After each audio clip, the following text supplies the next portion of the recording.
विधानसभा लढण्यासंदर्भात अजित पवारांच्या एजन्सीकडून कर्जत जामखेडमध्ये सर्वे। रोहित पवारांची एबीपी माझाला एक्सक्लुझिव्ह माहिती। अजितदादांनी इंदापूरचा पर्याय ठेवल्याचाही दावा।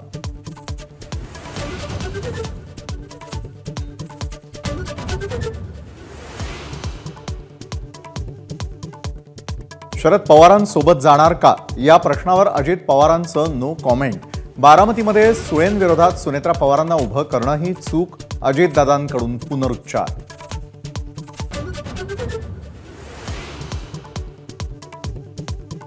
सात ते 8 वेळा बारामतीमधून लढलो, आता रस नाही। अजित पवारांच्या वक्तव्यामुळे चर्चांना उधाण। बारामतीमधून अजित पवारांऐवजी जय पवार विधानसभेसाठी मैदानात उतरणार असल्याची चर्चा।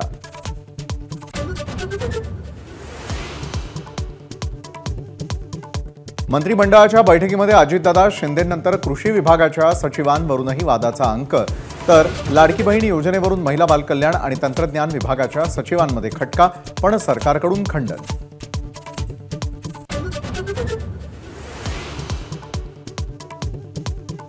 उद्धव ठाकरे महाविकास आघाडीचे प्रचार प्रमुख असणार, काँग्रेसनंच प्रस्ताव दिल्याची सूत्रांची माहिती।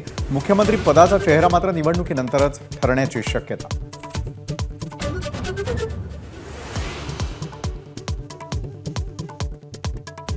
जामिनावरती बाहेर असणाऱ्या नवाब मलिकांनी अखेर अजित पवारांसोबत असल्याचं केलं जाहीर।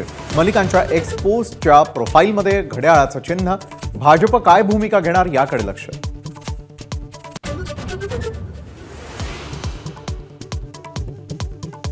₹1500 देऊन सरकारनं बहीण भावाच्या नात्याचा व्यवहार केला। लाडकी बहीणवरून सुप्रिया सुळेंची टीका, तर योजनेमुळे मोठ्या ताईंना पोटदुखी। चित्रा वाघांचं प्रत्युत्तर।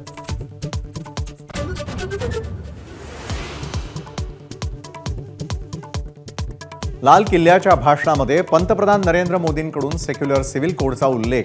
देशातले कम्युनल सिव्हिल कोड हटवण्याची गरज केली व्यक्त।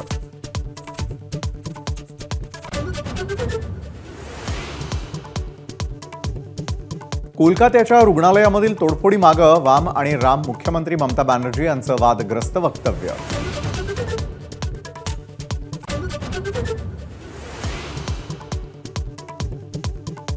स्वातंत्र्य दिनाच्या कार्यक्रमामध्ये राहुल गांधींना 5व्या रांगेत बसवल्यानं काँग्रेसचा आक्षेप, तर ऑलिम्पिक पदक विजेत्या खेळाडूंना पुढच्या रांगेत बसवल्यानं राहुल गांधी मागच्या रांगेत। संरक्षण मंत्रालयाचं स्पष्टीकरण।